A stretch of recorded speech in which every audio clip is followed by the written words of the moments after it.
Bonjour à toutes et à tous, on se retrouve aujourd'hui en matinale, en direct du chalet, avec à distance, Pénélope, non pas à distance. Non, pour une fois je suis là, c'est trop bien. On a la chance de faire la matinale ensemble, on va passer un petit moment, la matinale Actu, puisque c'est l'émission des actus ludiques que vous connaissez par cœur et qu'on fait très souvent en visio à distance. C'est d'ailleurs un peu plus compliqué ces derniers temps parce que l'application de visio marche plus comme avant, donc on ne se voit plus nécessairement. Et là, on a le bonheur de pouvoir faire l'émission ensemble. On a tout un programme qui est le même que d'habitude, je vous le montre. Nous avons notre bonjour d'intro qu'on est en train de faire magnifiquement, les news. Tu le fais extrêmement bien le bonjour d'intro. Oui. Les news, les actualités qu'on a repérées dans le monde du jeu, et sur cette rubrique, nous avons une invitée exceptionnelle que vous allez découvrir à ce moment-là. Je laisse le suspense, je ne dis pas bonjour tout de suite, je fais comme dans la vraie télé, tu sais, où il y a les intervenants qui arrivent dans les rubriques. Il reviendra en fin d'émission, tu sais, un truc comme exactement, ça. Les gens restent à côté, ils attendent, mais bon. On vous parlera de Board Game Arena, le tour du monde ludique, on regarde les jeux qui seront annoncés et qui sortiront un peu plus tard dans vos boutiques. Les sorties, ceux qui sont annoncés et qui sortent maintenant, que vous pouvez acheter et auxquels vous allez pouvoir jouer, les financements participatifs, les vidéos sur notre chaîne pour terminer. Voilà le programme habituel. Et on commence directement par les news et par le jingle.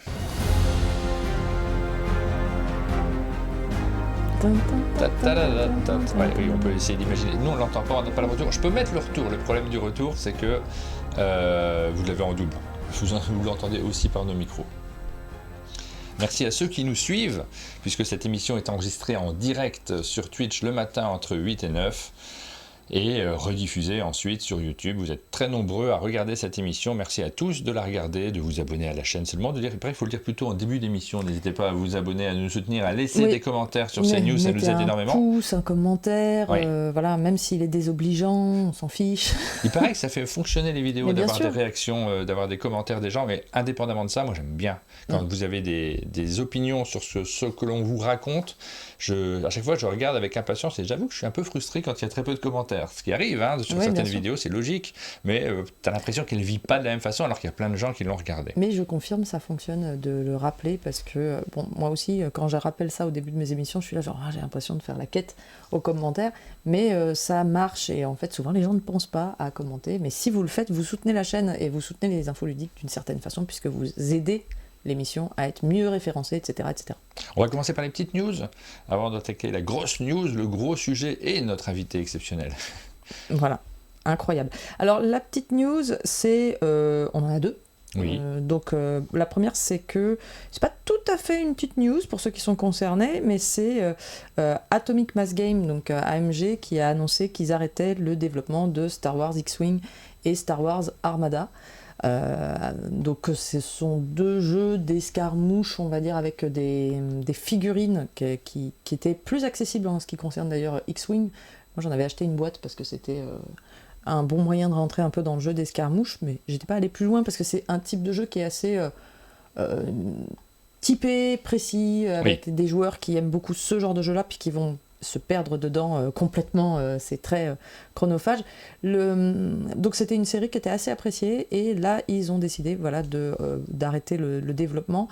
Par contre, à première vue, ils vont continuer à suivre l'organisation des tournois, etc. Parce que effectivement, c'est des jeux qui, en général, génèrent une communauté qui va suivre le développement du jeu, les extensions, et qui va avoir une vie assez prolongée. Donc c'est pour ça que c'est un peu une annonce un peu lourde pour les gens qui sont passionnés de ce jeu et qui sont concernés. Ah bah oui, ceux qui jouent régulièrement, là d'un seul coup on leur enlève leur plaisir. Ce sont des jeux qu'on suit sur la durée, donc qu'on a envie de partager assez régulièrement. C'est la vie des jeux, ça arrive. Ceux qui tiennent comme Magic des années, des décennies sont assez rares en réalité. Il y a souvent des reboots ou des nouvelles tentatives, il faut tout recommencer à zéro, on garde jamais ces jeux pour l'éternité, malheureusement. Ça reste un loisir un peu consommable malgré tout. Tout à fait. La petite news suivante, c'est toi. Ah oui, on a une petite news, je vais la retrouver parce que je ne l'ai pas préparée. Hop, à la seconde. Enfin, j'ai quelques visuels. On a un tournoi qui s'organise, alors plutôt c'est l'éditeur Stratosphère qui organise à l'occasion du Tour de France des tournois de présélection autour du jeu Vélonimo. Donc il y en a qui s'organisent un petit peu partout en France, dans les différentes boutiques ludiques. Je pense qu'elles peuvent encore s'inscrire, ça j'en suis pas sûr complètement. Mais l'une des étapes de ce tournoi dont la finale aura lieu à Vichy se passe au Chalet. Incroyable. Et je trouve l'initiative, je me suis dit, tiens, est-ce qu'on le met dans les news? Mais oui, c'est une news, c'est quelque chose d'un peu original. Donc c'est bien de le partager également. Donc dès juin, organisez votre tournoi local. Ça, je ne sais pas où ça en est en fait, de l'organisation des tournois locaux dans les différentes boutiques ludiques. Les boutiques peuvent ou pouvaient, je ne sais plus, je ne sais pas le faire. J'aurais pu me renseigner juste avant cette émission, mais bon, peu importe. Par contre, vous avez la possibilité, donc il y a 4 personnes qui vont être sélectionnées. Je crois que les résultats seront annoncés demain, donc il faut aller sur les réseaux sociaux de Stratosphère pour pouvoir s'inscrire, pour pouvoir être tiré au sort éventuellement et pouvoir participer à ce grand affrontement qui aura lieu au Chalet. Et donc le prix, finalement, la récompense, c'est déjà de venir, parce que je vois dans les commentaires, il y a pas mal de personnes qui sont ravies en disant « Ah, j'ai jamais pu venir, je suis pas auteur, je suis pas éditeur, là j'ai l'occasion de passer une nuit au Chalet, de rencontrer Bruno Catala, de faire un affrontement. » Inscrivez-vous. Alors, il y aura une partie qui sera filmée et diffusée en direct sur notre chaîne, donc il faut aussi accepter de passer à l'image, mais c'est juste un tournoi, donc c'est le plaisir de jouer à un jeu. Et il y aura donc une nuit offerte sur place, tu vois, au Chalet d'un monde de jeu, et puis la chance de pouvoir participer à la finale qui aura lieu à Vichy, Festival des Jeux de Vichy. Championnat de France de Vélonimo, et ça s'organise en même temps que le Tour de France, donc c'est rigolo aussi. C'est excellent. Voilà, pour cette petite news un peu égocentrique, un peu, je sais ce qu'il faut. Mais tu rigoles, mais là ils sont tous contents, ils ont qu'une envie, c'est de participer pour pouvoir venir ici. Moi j'ai cette chance, mais pas tout le monde. On vous a dit qu'on avait une invitée exceptionnelle, mesdames et messieurs. Pour un sujet plus sérieux. Sous vos applaudissements, je regarde s'il y a des applaudissements sur le chat. Sous vos applaudissements, je vous demande d'accueillir Maud Chalmel. Bonjour Maud. C'est pas très exceptionnel. Coucou. Ah si, c'est complètement très exceptionnel. Ah, j'ai pas mon mug, c'est vrai. Ça reste. 5 venus au Chalet pour avoir ton mug. T'en es à combien? Je les compte plus. Non, on n'est pas à 5, je tiens les comptes. Oui, il y a une tradition ici au Chalet d'un monde de jeu, quand on vient pour la 5e fois, on a le droit à son mode, à son mug. Le mug mode. On a le droit à son mug mode. Tout le monde a un mug mode, d'ailleurs. Alors, Maud Chalmel est présente avec nous pour nous parler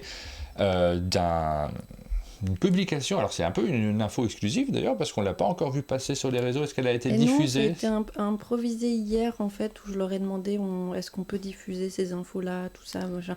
Et on fait des notes sur la table, effectivement. Pour profiter de ma venue au Chalet, je me suis dit, info ludique, est-ce qu'on parle de ce qu'on vient de faire? Donc, on a le groupement interprofessionnel du jeu de société, le GIJS, a collaboré avec tous les groupements pour constituer... Le GIJS, on va réexpliquer ce que c'est. C'est un groupement association en fait. Il y a plusieurs associations dans le monde du jeu, donc il y a l'association des éditeurs de jeux de société, l'association des auteurs qui en fait partie, les festivals si je ne me trompe pas, les illustrateurs dont tu es la représentante pour ce groupement. Porte-parole, mais on tourne. Non mais dans ce... oui ça tourne évidemment, mais là sur ce sujet-là en particulier, c'est toi qui représente le groupement des illustrateurs, c'est la CIL. La charte des illustrateurs ludiques. Qu'est-ce que j'oublie? Les auteurs, je l'ai dit. Les cafés ludiques. Cafés ludiques, oui, les ludothécaires. Je vois la ruche ludique sous les yeux. C'est le festival. Voilà. Oui. Donc il y a pas mal d'associations qui sont regroupées dans le GIJS et il faut insister sur le fait que c'est quelque chose d'exceptionnel. Il y a peu de secteurs dans lesquels les différents acteurs se regroupent dans une entité commune, donc là le GIJS, pour pouvoir défendre le secteur du jeu dans son ensemble et l'aspect culturel. Et là, c'est l'objet de ta venue particulièrement ce matin, c'est que vous avez édifié un panorama du secteur du jeu de société, mais dans un but de défense de l'aspect culturel, à travers notamment tout ce qui s'organise d'un point de vue gouvernemental. On pense notamment au Pass Culture. C'est ça. Le Pass Culture, c'est un de nos buts au sein du GIJS, c'est de rendre accessible au Pass Culture le jeu de société. Et donc pour ça, on a commencé à monter des petits dossiers qui sont visuellement agréables à lire pour leurs yeux fatigués. Parce que, on parle du gouvernement. Voilà. Et du coup, on a regroupé tous nos chiffres de tous ces groupements ludiques et on a obtenu des documents très intéressants à regarder. On a le prix moyen d'une boîte comparé au prix moyen d'un album, par exemple, BD. On a... D'ailleurs, moi, il y a plein d'infos que j'ai découvert qui m'ont surprise. Est-ce que on peut questionner le chat? C'est ce qu'on s'était dit avant l'émission. On va le faire, oui. On va s'amuser en questionnant le chat. Alors, petite chose en plus, j'ai oublié de citer les groupements des boutiques ludiques. Merci. Mais oui, les GBL. Merci à Cathy qui nous le signale. Oui. Je crois que j'ai pas fait la liste de toutes les associations. Ouais. Le GBL est évidemment présent aussi dans le GIJS. Oui. Donc ça, vous avez édifié un document que vous avez présenté aussi alors pas au gouvernement, mais à ceux qui s'occupent notamment du Pass Culture. Et on a eu des premières réponses. C'est un peu tôt pour avoir un retour pour l'instant. Mais... Oui, on a eu des premières réponses. Nous sommes dans une balle de ping-pong. C'est un jeu de... On a contacté le directeur du Pass Culture qui nous a renvoyé vers un autre organisme très très compliqué à dire. Je ne l'ai pas sous les yeux, mais voilà, cette personne-là ne tient plus son poste. Donc, on a des réponses très rapides, très efficaces, mais c'est pour l'instant, c'est la balle de ping-pong. Mais on avance. De toute façon, pas que dans la brume. Et voilà, c'est la WEJ qui s'occupe, je crois, d'envoyer les mails et de contacter les gens. Chaque groupe a des petites missions comme ça pour faire avancer le Schmidblick. Je sais que Xavier du RCL doit contacter la sénatrice de l'Ille-et-Vilaine, par exemple. On essaie de contacter chacun dans notre petit réseau politique les différents membres, surtout des députés, si on connaît des députés, ou des j'ai plus les mots. Je l'ai dit tout à l'heure, des sénateurs ou des sénatrices. Oui, bien sûr. Des gens importants qui vont décider sur un jeu. Est-ce que tu peux juste rapprocher ton micro, parce que l'iPad prend de la place, mais nous on le pose juste devant nous, ce qui nous permet de mieux nous entendre. C'est important de bien t'entendre. On a du plaisir à te recevoir dans cette émission. On peut pas monter le son, non, je suis au max. Maud est quelqu'un qui parle doucement. Oui, non, naturellement, Maud parle doucement et c'est pratique parce que ça vous demande d'être très attentif à ce qu'elle raconte également. Parce qu'elle dit doucement des choses très importantes. Alors, on va regarder ces différents chiffres. Le Pass Culture, on en a parlé, ça n'existait pas quand on était gamin, nous. Il n'y avait pas de Pass Culture, mais je ne sais pas comment le qualifier. C'est une décision politique qui permet aussi de donner accès aux plus jeunes en leur donnant un budget annuel, mais aussi aux écoles d'avoir de l'argent à dépenser, un budget général à dépenser pour les jeunes entre, je crois que c'est 15 et 18 ans, si je ne me trompe pas, quelque chose comme ça. Je peux me tromper, pardon, sur les chiffres. Je l'ai préparé, mais c'est sur le bureau là-bas. Et donc, par exemple, ils ont un budget d'une 30aine d'euros, je crois, qu'ils peuvent dépenser. Alors, souvent, c'est des visites de cinéma, il y a pas mal tous les arts vivants. On voit le théâtre, le cinéma, mais on a aussi les livres. On a la possibilité d'acheter des livres avec ces budgets-là. Et c'est lié à l'entrée au lycée, nous dit Rachel. D'où les âges que j'ai cités. Mais je crois qu'il y a aussi une somme globale à partir de 18 ans. Et souvent, c'est du manga, effectivement. On a pas mal de jeunes, parce que le manga marche très très fort, notamment à ces âges-là, qui utilisent leur Pass Culture pour acheter du manga. À travers cette expérience, naturellement, on se dit qu'il n'y a pas de raison que le jeu de société ne puisse pas faire partie des objets que l'on achète avec cet argent-là. Je pense que les jeunes seraient contents. Culture aussi. Oui. Pouvoir payer pas que tes livres avec. Et c'est ce sur quoi il faut insister aussi, c'est qu'on parle du Pass Culture, mais c'est une étape. Vous avez d'autres missions derrière, et ça peut permettre aussi, à partir du moment où le jeu est reconnu comme un secteur culturel fort pour notre marché, ça peut permettre aussi de défendre sa place à travers... Le Pass Culture est un des aspects, mais il y en a d'autres derrière. Oui, on s'amuse ? Traité en parallèle. Amusons-nous. Alors, moi, j'ai pas regardé les chiffres du coup. Moi, je regarde pas dans le détail, je les connais pas par cœur. Non, je veux jouer en même temps que les gens. Et ben déjà, moi je trouve qu'un des chiffres impressionnants, c'est le nombre de boîtes vendues par an, en comparaison du nombre d'albums par jour. T'as vu par jour ? Non, par an. Ah oui, regarde par an, mais regarde par jour. Ah j'ai pas vu par jour, je suis pas tombée dessus. Mais là, moi, j'étais sur... C'est où ? C'est en dessous ? Je vais avoir du mal à pas regarder, parce que j'ai envie de regarder quand même. Ah oui, d'accord. Mais c'est un chiffre même qui a été donné par Cynthia aux fiches de Cannes, à la cérémonie. Ah, j'écoutais pas. J'avais trouvé... Désolée, Cynthia. Je devais être en train de stresser d'une autre façon. Non, oui, donc en comparaison du nombre d'albums, moi ce que je trouve intéressant, c'est la comparaison avec le nombre d'albums BD vendus par an. On va demander au chat à peu près on leur donne un indice. en milliers de boîtes. Combien de boîtes vendues par jour? En milliers, on se doutait qu'il y en avait plus que 1000 quand même, mais Voilà. merci pour l'indice. Débrouillez-vous. Non, c'est pas en centaines. Voilà. Par jour, c'est ouf. Alors, combien de boîtes sont vendues par jour? On lance ce chat en direct dans l'émission. 45 000, 50 000, on nous Ce dit. chiffre va vous étonner. 4 500 boîtes par jour, 80 000. On attend que quelqu'un donne la bonne réponse. Elle va être lente cette émission des Actus Ludiques. C'est vrai. On a des délais à tenir. Non, on a Passion Jeux VF qui est quand même le plus proche et tout le monde sous-estime largement puisque c'est 90 000 boîtes vendues par jour, effectivement. Non, on a du 100 000 avec il y a ceux qui l'attendent. Un jeu vendu par seconde. Miro était très très proche avec 87 000. Bon, je vais pas essayer de regarder, je vais regarder les chiffres Et aussi. Parce que... donc ça fait un nombre de boîtes vendues par an, je ne vais pas me demander parce qu'il suffit de calculer, de 30 millions. En comparaison de la bande dessinée, à votre avis, c'est combien dans la bande dessinée? Pour voir un peu le comparatif. Donc on est à combien de millions de bandes dessinées sont vendues par an? Il y a 30 millions de boîtes de jeux qui sont vendues par an. Oui. Et la bande dessinée, pour essayer. Parce que là, on a un comparatif bande dessinée, jeux de société. Ce sont deux secteurs qui sont très souvent comparés, la bande dessinée et le jeu de société, tout simplement parce qu'il y a une mode. La bande dessinée moderne est lancée, on retient souvent la date de 1976, donc c'est pas très très vieux. Et on a vu une bulle monter, exploser aussi malheureusement. Donc ça inquiète les acteurs du jeu de société qui ont tendance à comparer les chiffres du jeu de société avec la bande dessinée pour voir comment le marché de la BD se comporte, pour essayer d'anticiper aussi éventuellement comment le jeu de société va évoluer.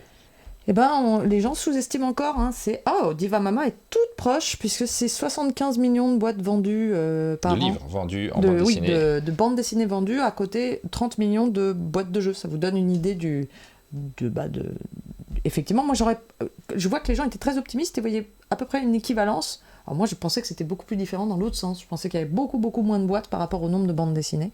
Et en fait non. Alors on va pas interroger les gens, pardon. Non, tu as le prix, ça peut avoir oui, ça on va le faire. Relation. Le prix de la boîte, justement, ça peut jouer sur aussi l'acte d'achat. On va pas vous interroger sur le chiffre d'affaires, parce que là on est dans des choses qui ne nous parlent pas en général. Le chiffre d'affaires global du secteur, sachez que dans le jeu de société, il est de 550 millions d'euros, le chiffre d'affaires global. Le chiffre d'affaires dans le secteur de la bande dessinée est de 877 millions d'euros. Donc vous voyez la comparaison, là par contre on s'en rapproche. Oui. Ah oui, parce que c'est pas le même prix une boîte de jeu qu'une bande dessinée. On n'a pas non plus la différence, je me permets des trucs, tu sais, on n'a pas les chiffres là sur ce panorama des droits d'auteur dans le jeu de société et de la bande dessinée, mais sachez qu'il est beaucoup plus élevé dans la bande dessinée, parce que dans la bande dessinée, les droits d'auteur sont calculés sur le prix de vente en boutique. Dans le jeu de société, il est calculé sur le chiffre d'affaires des éditeurs, ce qui fait une sacrée différence. Et en réalité, on a des taux qui sont comparables au final, mais pas du tout les mêmes rentrées d'argent pour les auteurs. Ça, je glisse ça comme ça au passage, par plaisir. On interroge les gens.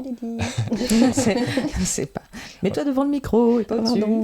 On interroge les gens sur le prix moyen d'une boîte. À votre avis, quel est le prix moyen d'une boîte de jeux de société? On a pris la moyenne de tous les jeux qui sont vendus. On pourrait le faire, si on divise le chiffre d'affaires par le nombre de boîtes vendues. Oui, c'est ça. Si vous avez bien noté... Alors, on a du 22,15€ pour l'instant. Voilà. Message pour la première fois sur le chat, c'est Léa Iris qui nous dit 18€ et c'est 18,3€. Bonne réponse. Tout à fait. 18€. Donc en fait, le prix moyen a baissé, je crois, ces dernières années, mode. Oui, c'est ça. Non, il a augmenté de 28%. 14,3 en 2013. Nous avons les chiffres. Ah oui, ça a augmenté. Plus de 28%. Je pensais que ça avait baissé. Alors que la bande dessinée n'a augmenté que de 1%. Alors c'est une hausse de prix qui est liée à l'inflation, mais oui, également à l'augmentation des ventes des jeux à destination des adultes plus complexes et donc plus chers. Donc c'est l'inverse de ce que je pensais, tu vois. On a tellement entendu le discours que maintenant, il faut faire des jeux un peu moins chers. Alors peut-être que ça va évoluer dans l'autre sens, dans les mois qui viennent, que je m'attendais à ce que ça ait baissé. Non, ça a augmenté. Il y a une recrudescence là depuis 1 ou 2 ans des tout petites boîtes de jeux. Alors je vois des gens surpris dans le chat qui disent « Mais comment est-ce possible, 18 ?» Parce que là, vous surévaluiez, oh là là, il est dur ce mot, largement le prix. Beaucoup d'entre vous disaient 23, 24, 35, parce que effectivement, nous faisons partie des passionnés qui achètent des jeux entre 20 et 40 et 50 et 100 euros, mais la très grande majorité des jeux vendus en boutique, ce sont des petits jeux, des petits jeux à 10, 15 euros, et ça doit être une énorme proportion des ventes. On regardera tout à l'heure la rubrique des sorties parce que vous verrez le prix des jeux dans cette rubrique-là et vous verrez qu'on est souvent aux alentours de ce prix moyen en réalité. Sur la majorité des jeux qui sortent. C'est pas que à cause de Skyjo, c'est à cause tout simplement du fait que beaucoup de gens qui achètent des jeux n'ont pas des ludothèques comme les nôtres et achètent plutôt des petits jeux faciles à sortir et surtout des règles faciles à lire. Le nombre de maisons d'édition. Ça, je trouve ça intéressant. Est-ce que vous connaissez le nombre de maisons d'édition ? Alors, c'est difficile de calculer dans la pratique ces chiffres-là, parce qu'il faut réussir à avoir aussi parfois des acteurs qui sont en dehors du secteur qu'on étudie, dans des domaines. Par exemple, sur Amazon, il y a plein de vendeurs de jeux de société qu'on ne connaissait pas forcément, qui ne se sont pas déclarés en tant que vendeurs de jeux de société. Bien sûr qu'on parle des maisons d'édition françaises, puisque ce sont des chiffres sur la France. D'ailleurs, nombre de maisons d'édition... Souvent encore, pas mal de gens ne connaissent pas tout à fait la nuance entre éditeur et distributeur. Et par exemple, c'est pas du tout pareil. Ça n'a rien à voir. Il y a beaucoup moins de distributeurs que d'éditeurs et les éditeurs sont distribués grâce aux distributeurs. C'est surpris sur le nombre de distributeurs. Alors, sur le nombre de maisons d'édition, 150, c'est la bonne réponse. Donc, j'ai vu Joël qui n'était pas très loin. Joël MDG qui nous dit 160, Miroslav Dragan avec 137 et pas très loin non plus. 150. On fait la liste tout de suite, donc il y a Yellow, Gros Games, bien sûr. Alors attends, Kiff Édition. Tu veux que je sorte ma liste? On commence par là. Non, mais on va essayer de le faire sur les distributeurs. Combien de distributeurs à votre avis? Alors les distributeurs, ce sont ceux qui véhiculent d'une certaine manière, en tout cas qui communiquent auprès des boutiques notamment, et c'est eux qui envoient les listings des jeux qui sortent, et les boutiques reçoivent ce listing, choisissent les jeux qu'ils vont acheter. Et typiquement Asmodée, qu'on peut citer en exemple, c'est le plus connu, c'est un distributeur et il a beaucoup d'éditeurs qui le distribuent. Alors plein de 10, effectivement c'est 10 la bonne réponse, c'est Antares qui l'a dit en premier. Le nombre de distributeurs, alors là par contre je suis surpris, j'en voyais plus moi, tu vois, parce que moi je voyais, tu vois, Abby Games, à un moment Matago, est-ce que Matago est toujours distributeur? Oui, je pense. Il y a MAD. Il y a MAD Distribution, il y a Abby, j'ai déjà dit Abby Games, il y a BlackRock, il y a Yellow. C'est ça, c'est Surfing Meeple chez Matago. Gigamic, je ne sais plus. Yellow, BlackRock, Wilson Jeux, oui. Atalia, Pixie Game et Tribio et Néoludis. Ok, donc il en manque des plus petits en réalité. Il y en a quelques autres qui sont effectivement Intrafin par exemple n'est pas mentionné, Abby Games je ne l'ai pas entendu. C'est belge. Ah, c'est parce que c'est belge. Je pense. C'est même possible. Oui. Ouais.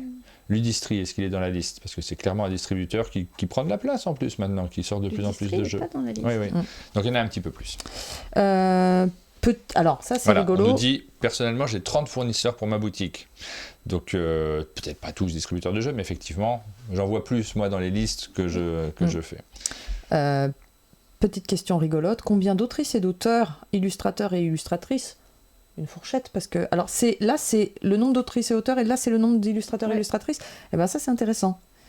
On va donnez-nous deux nombres, le nombre d'auteurs d'abord et le nombre d'illustrateurs ensuite. Et on va voir si vous y arrivez, parce que là. C'est ça que tu dis se transforme en quiz. Ben oui, tu couperas. C'est compliqué, mais j'ai pas tout compris. Alors, le nombre d'abord les autrices et auteurs, c'est ça qu'on cherche? Ouais, c'est auteur en premier chiffre. Voilà, Antares a tout à fait compris. Il est fort, Antares. Alors, 80 et 50. Mais il a les chiffres, surtout. Je sais pas comment il fait, il tombe juste à chaque fois. Il est pas loin. Sur les autrices-auteurs, il a dit 1000 et c'est 1000. Et bravo à Antares. Ouais. Pour les illustrateurs et illustratrices, vous ne m'avez pas compté parce que ça fait longtemps que j'ai pas illustré des jeux. Non, mais comment tu veux me compter? Il faut que je fasse un jeu pour C'est rigolo. Alors là, les chiffres, c'est beaucoup plus compliqué. Vous sous-estimez très très fortement. Il y en a qui disent 80 et 50. T'imagines, la différence, elle est monstrueuse. Alors des auteurs qui en vivent, effectivement, là, il y en a peut-être beaucoup moins. Oui. Il y en a pas mal, moi je trouve. 5% en fait. 5% qui en vivent. 5% Donc voilà, si vous envisagez de devenir auteur pour devenir riche, c'est peut-être pas... Alors tu peux, mais c'est beaucoup. Alors je ne sais pas qui a donné les réponses les plus proches, je ne suis pas capable de vous le dire. Il n'y a pas eu vraiment, mais effectivement c'était Antares au tout début, puisqu'ils sont 1000 auteurs et autrices en moyenne, on n'a pas le chiffre exact, et 850 illustrateurs et illustratrices. Merci Steve.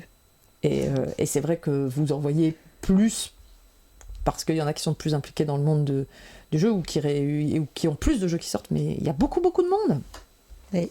Voilà, donc pas mal d'illustrateurs, d'illustratrices qui vivent, et c'est ça aussi qui en fait un secteur culturel, puisque on n'est pas dans un domaine où on produit des objets simplement qui sont produits à la chaîne. Il y a beaucoup d'acteurs et de créateurs qui sont là derrière. Moi, je trouve que c'est l'argument principal, indépendamment, parce que bien sûr, on insiste sur l'importance du jeu de société dans notre société pour montrer que c'est un secteur culturel qui est universel, mais le nombre d'acteurs qui travaillent autour de ça et qui créent des choses, c'est aussi l'axe qu'on a envie de défendre de ce roman de jeu. On aime tellement bien présenter les créateurs que, naturellement, j'insiste sur ce sujet-là. C'est très important et ça fait vivre beaucoup de monde, ça passionne beaucoup de monde. Le nombre de points de vente, pour terminer, puisqu'on parlait aussi du GBL, donc toutes ces boutiques dans lesquelles on peut retrouver du jeu de société, ça ne sera pas le nombre de boutiques du GBL, parce que là, sur le GBL, on parle de petites boutiques qui sont dans les centres-villes, celles auxquelles on est très attaché naturellement, mais il y a aussi des points de vente qui sont dans les périphéries des villes. Là, on parle des GSS. Les GSS sont pris en compte sur le nombre de ces points de vente. Maud, tu as l'information ?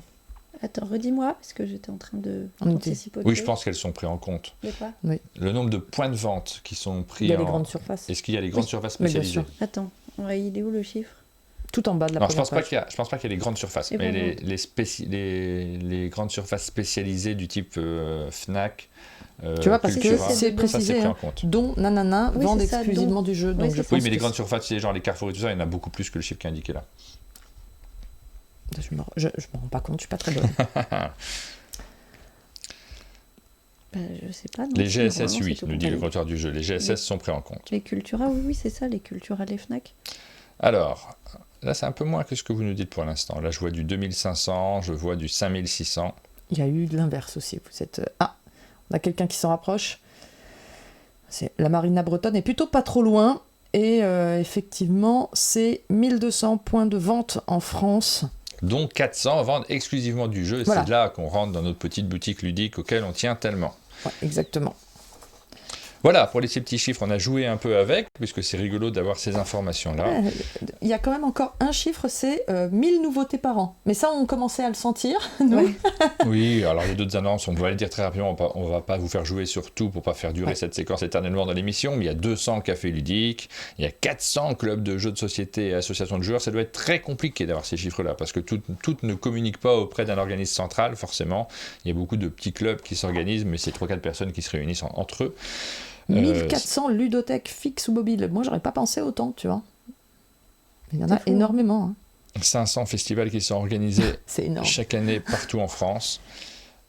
30 collectifs d'auteurs. Ça, c'est rigolo aussi. Des auteurs qui se regroupent ensemble pour pouvoir créer. Ils s'entraident, ouais, c'est ça. Ils se font jouer leurs trucs et tout. Je trouve ça super. Mais même en bande dessinée, 500 festivals. Je me demande si, en matière de festival, on n'est pas les champions, quand même. Si, le festival de Parthenay, c'est le plus grand festival du jeu du monde. Ouais, mais même contre toute autre forme de hobby, j'ai l'impression que le jeu de société, il y a vraiment un festival, enfin 2 ou 3 festivals par week-end. Je crois que c'est parce qu'on a la tête dedans, mais peut-être qu'il y a des trucs... C'est un média qui est assez facile à mettre en place pour du festival. En fait, tu as envie de jouer ensemble, réunir, etc. Donc il y a quelque chose qui doit favoriser ça, mais j'ai vraiment l'impression qu'il y a plus de festivals de jeux de société que de festivals de bande dessinée, mais peut-être je me trompe, tu vois. Oui, non, c'est sûr, il y a plus de festivals de jeux de société que de bande dessinée, parce que c'est aussi un secteur vivant. Le festival de bande dessinée, moi qui suis auteur de bande dessinée à la base, des fois j'ai moyen envie d'y aller, il faut y aller de temps en temps, parce que c'est chouette de croiser son lectorat, mais il y a un truc d'artificiel, on est un peu dans une foire aux bestiaux, c'est-à-dire qu'on a les auteurs assis derrière une table, et puis les lecteurs qui arrivent, qui viennent chercher ce contact, cet échange, la petite dédicace qui est quand même très sympathique, mais on reste dans quelque chose d'étonnant. Alors que dans le jeu, on joue. Et c'est naturel. Ouais. Et souvent, d'ailleurs, je parle de jeux de société dans les festivals de BD, parce que ça crée aussi, ça change le rapport. Miro qui me fait mentir dans le chat et qui dit, en livre, en fait, on a 6 festivals par week-end. Donc, tu vois, enfin, 6 x 5, 35, 350 festivals par an, c'est moins que 500 festivals par an pour le jeu de société. Donc, mais livre, c'est pas que bande dessinée, là, on est aussi au-delà. Ouais. Toutes les villes ont leur festival de livres. En comparaison, justement, du marché du jeu, et des marchés respectifs, c'est un énorme chiffre. Pour terminer sur ce sujet, on nous demande si ces chiffres sont consultables quelque part. Vous ne les avez pas encore publiés. On va les publier si c'est pas fait ce matin. Moi, j'essaierai de le faire cet après-midi de mon téléphone. C'est pas très pratique du chalet, mais je vais essayer de le faire. Sinon, sous peu. Et donc, voilà, surveillez votre Facebook. Voilà, sur ça sera la page du GIJS, Groupement interprofessionnel du jeu de société. Merci Maud pour cette présentation qui est intéressante parce que nous ça nous passionne et on aime bien savoir comment le jeu de société se comporte. On sait que les combats ne sont pas terminés, il y a d'autres sujets qui seront abordés. Tu continues cette mission tu continues à suivre ça avec beaucoup d'intérêt. Tu sais si tu as des projets qui sont annoncés? Je ne suis pas la plus impliquée au sein du GIGS, oui. Il y a des gens, c'est juste que là je suis là au chalet, mais sinon voilà, citer des noms parce que les autres vont se sortir, mais sinon plein de gens sont très impliqués dedans. Tu disais, pardon? Non, je te demandais s'il y avait d'autres combats à mener sur lesquels je te lançais en fait là-dessus. Comme je n'ai pas la réponse, là c'est une question très ouverte. Justement, la question s'était posée à la dernière réunion parce que là, en fait, à force de faire des réunions, de faire des documents, d'aller voir les politiques et tout, on se dit, et si on s'associait officiellement? C'est-à-dire que pour l'instant, on est juste un groupement, mais on n'a pas de statut existant, et là, on est en train de le faire. Voilà. Ça, c'est la prochaine étape, et ensuite, on aura d'autres nouveaux combats. Je crois que la principale raison de l'existence de ce groupement, c'est aussi beaucoup communiquer entre nous et nous comprendre en fait mutuellement. Et ça, c'est quelque chose de très grand. Effectivement, tu le disais, c'est pas quelque chose de très qui existe dans d'autres milieux, quoi. Oui, c'est assez surprenant. Beaucoup de choses. C'est pas toujours simple, effectivement, que les différents acteurs travaillent entre eux et arrivent à échanger. Dans le jeu de société, ça existe, et pour un milieu qui est quand même, et c'est l'une des difficultés du jeu de société, c'est qu'il y a un volet culturel évident que vous défendez très bien en ce moment, mais il y a aussi un volet commercial qui est très fort, et beaucoup de réflexions parfois se heurtent aux réalités commerciales, même quand on veut défendre des aspects culturels, on le sait très bien actuellement. Derrière, il faut vendre les jeux, et ça reste le critère prédominant parfois. On le voit dans la création, ça oriente la création aussi. Quand il y a des tendances, elles sont suivies par beaucoup. Malgré tout, le secteur du jeu, malgré ces différences commerciales, ces concurrences commerciales, arrive à se réunir et à parler d'une seule voix à travers le GIGS. Merci pour cette petite séquence. Merci à toi. On va faire une petite pause publicité avant de passer au sujet suivant.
Je remets le son. On enchaîne cette émission avec notre volet sur BGA. On va vous parler de Board Game Arena, la plateforme de jeux de société en ligne sur laquelle vous pouvez jouer à des jeux de société avec des joueurs du monde entier et découvrir les dernières nouveautés qui parfois, parce qu'il y a de plus en plus de jeux qui arrivent d'abord sur Board Game Arena avant d'être en boutique. On peut découvrir par cette plateforme notamment des jeux étrangers. Et parfois même avant d'être sortis, puisqu'il y a des jeux qui sont en cours de financement participatif, des fois... carrément, avant même d'être produit, avant même d'exister, le jeu existe déjà sur Board Game Arena, des fois. Cartographers arrive sur Board Game Arena. Je suis très content parce que ça fait un moment que j'y ai pas joué, et c'est vrai que c'est simple de pouvoir se lancer sur une petite partie sur cette plateforme-là. Elles vont se lancer très rapidement, donc c'est super chouette de pouvoir jouer à tous ces jeux-là. Cartographers, ça s'y prête tout particulièrement, je trouve. Oui, c'est mon roll and write favori. Ouais, carrément. Ah ouais, j'adore Cartographers, c'est un de mes jeux favoris ever. Mais c'est pas... Moi j'adore tout ce qui est placement dans l'espace, et je le trouve super bien foutu, quoi. C'est excellent. Je ne sais pas quel est mon roll and write favori, moi j'en sais rien. Mais j'aime bien celui-ci notamment. C'est celui-ci aussi où tu prends la fiche de l'adversaire et des fois tu dois dessiner dessus pour l'embêter. Ouais. Ah, ça j'aime pas trop, moi. C'est le seul aspect que j'aime pas trop. Moi, j'aime pas qu'on joue avec moi. On me laisse tranquille. Hein. Ouais. Ensuite, nous avons Ragnarok, Mythic Battle Ragnarok. Alors, le jeu est en financement participatif en ce moment même sur Kickstarter, dont vous avez la possibilité de le pledger, mais vous vous posez la question, qu'est-ce qu'on fait dans ces cas-là? Quand on se pose la question, quand on ne sait pas si le jeu est bon, quand on ne sait pas s'il nous correspond, on vient regarder une vidéo sur un monde de jeu. Ouais. Mais quand on a déjà vu la vidéo, qu'est-ce qu'on fait dans ce cas-là? Eh ben, on y joue sur Board Game Arena. Alors, c'est ça que je devais faire. Oui, c'est ça. Okay. Vous n'aurez pas le matériel en 3D, c'est vrai que c'est important. Dans ce genre de jeu de figurines sur plateau, c'est très important d'avoir le matos, mais malgré tout, pour s'entraîner, et notamment ça peut être chouette, parce que des fois on fait des soirées jeux avec les copains, mais la phase d'échauffement de la première partie, où on n'est pas très très bon, ça nous fait presque perdre du temps de plaisir, on va dire. Donc ça, vous pouvez la faire aussi sur Board Game Arena avant de faire votre soirée jeu, et vous aurez les dernières figurines. C'est rare qu'il y ait un jeu de ce type-là qui soit proposé sur cette plateforme. Et on termine cette section Board Game Arena en revenant déjà sur Antares qui nous dit qu'il organise les tournois à monde de jeu, et la semaine prochaine ce sera sur Bunny Express. Donc vous aurez c'est Bunny Kingdom avec l'extension Bunny Express, pardon. Vous aurez l'occasion de jouer le mercredi et le vendredi sur les tournois organisés sur le Discord d'un monde de jeu. N'hésitez pas à vous connecter si vous n'êtes pas encore connecté. Et puis on a également Paladis Games qui nous disent que Blot, si je ne me trompe pas, est arrivé en alpha. Mais normalement on ne parle pas des jeux en alpha parce c'est que en alpha. Oui, les jeux en alpha sont vraiment réservé aux très très très très très gros joueurs de Board Game Arena. Qui l'ont demandé. Il arrive un peu plus tard en bêta, et nous on l'annoncera quand il sera en public. Carrément. On annonce les jeux qui arrivent en public auxquels vous pouvez jouer tous sur cette plateforme. Voilà pour l'actualité Board Game Arena. Je rajoute une petite actualité que j'ai vue passer sur le Discord, et je remercie la Marina, je crois qu'il l'a mentionné. On n'est pas sur Board Game Arena cette fois-ci, mais sur application. Il y a une application Codenames qui va sortir, qui a l'air assez complète. Et là, on parle d'applications physiques cette fois, enfin physique pas du tout, mais d'applications sur les smartphones qu'on pourra télécharger en ayant une expérience de jeu qui est... parce que Board Game Arena, c'est vraiment super, notamment pour l'échange, le partage, la discussion entre les joueurs. Après, l'interface, c'est une interface web. On va y jouer sur navigateur et parfois sur smartphone. On a plaisir aussi à avoir des applications qui sont pensées pour ça. Voilà pour cette petite news bonus dans cette rubrique. News bonus. C'est le moment d'enchaîner avec les sorties. Ouais. Les sorties de la semaine. Non, c'est les sorties. On est sur le tour du monde. Le tour du monde. Ils sont tout. Ils s'en fichent. Je m'en fiche pas du tout. Je suis perturbé. Tour du monde. Ouais.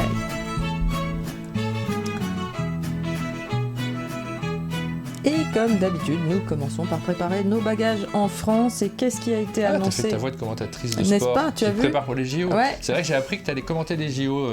C'est quelles épreuves que tu fais? L'escrime, je crois. Oui, bien sûr.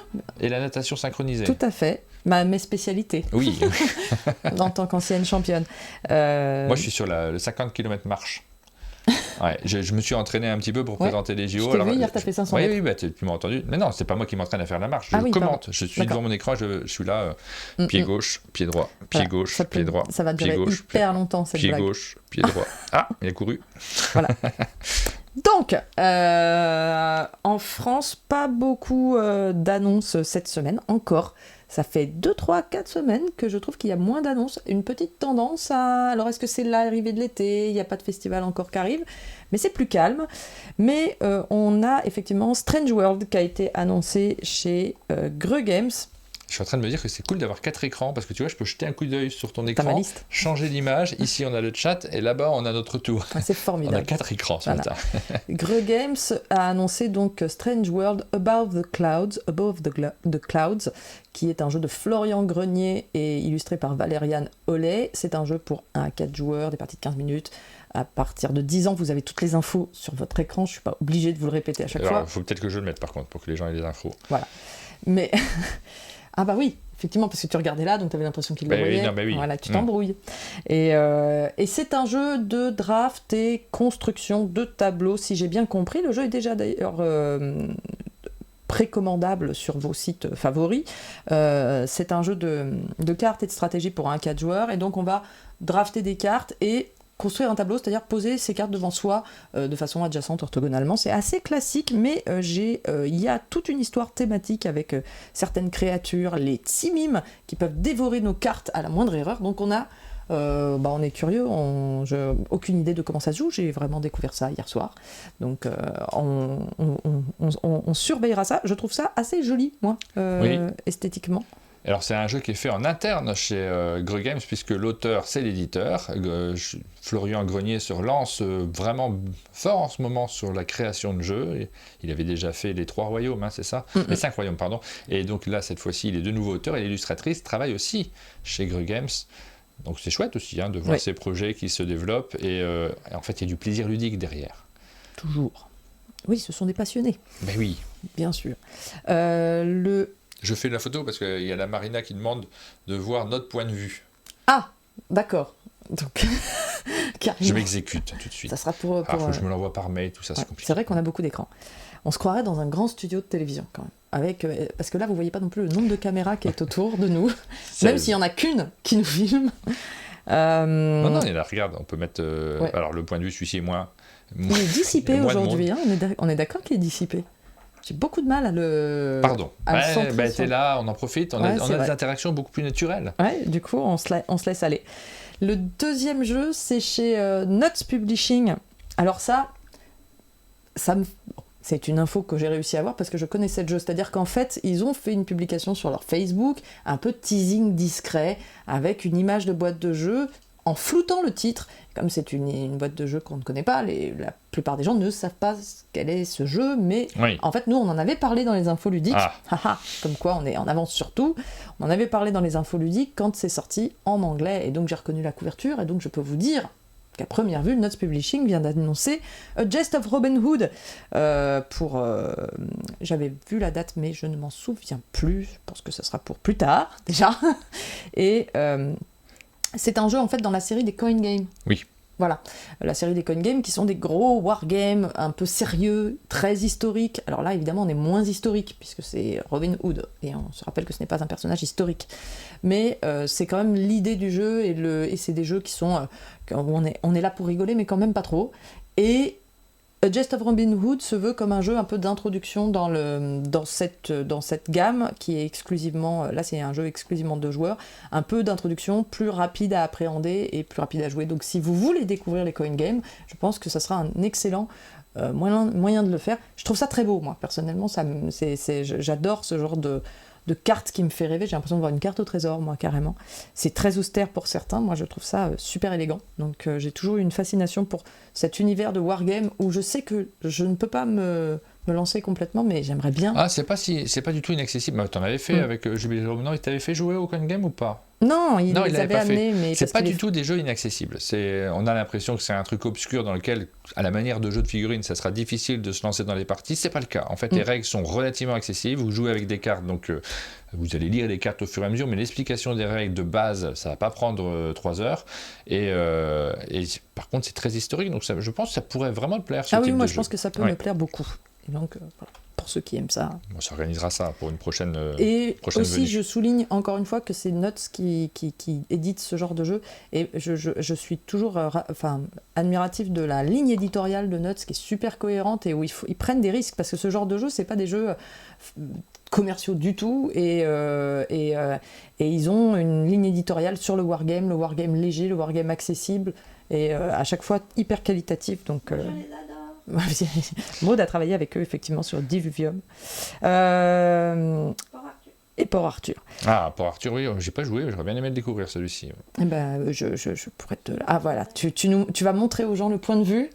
Oui, alors une seconde, je suis en train de le préparer, ça prend 3 heures. Donc, le dernier, alors c'est pas la dernière, mais on a aussi Magic Maze Tower qui a été annoncé chez Sit Down, qui est donc un stand-alone dans l'univers de Magic Maze. Alors, c'est un jeu toujours de Casper Lapp, illustré par Guillaume et Anthony Moulin, et c'est un jeu pour un 4 joueurs, partie de 20-40 minutes à partir de 9 ans. Magic Maze, c'est un jeu auquel je n'ai pas joué. C'est vrai? Voilà. Moi, j'avais adoré le premier, après j'ai pas besoin d'avoir toutes ces extensions, c'est vrai, de base, mais je suis toujours curieux de les découvrir malgré tout. C'est vraiment un jeu qui m'a impressionné sur la première partie, parce que tu lis des règles, tu te dis, c'est coop, ça va être un peu chiant, pardon pour ce terme vulgaire, mais derrière ça, il se passe quelque chose autour de la table. Au bout de 2-3 tours, tu comprends pourquoi le jeu a rencontré un tel succès. Je me souviens plus bien parce que ça commence à s'éloigner un peu, mais je crois qu'il avait été sélectionné pour le Spiel, il était dans les finalistes, si je ne me trompe pas. Oui. Ce qui avait vraiment aussi contribué à ce qu'il s'installe dans les boutiques. Ça nous vaut les différentes extensions qui ont lieu assez régulièrement. Et donc, voici la nouvelle. Alors, c'est pas une extension, c'est un standalone et ça va être relativement très différent puisqu'il n'y aura pas de sablier. Il n'y aura pas de jetons faire quelque chose, mais la communication reste limitée et ça va être vraiment un jeu à part.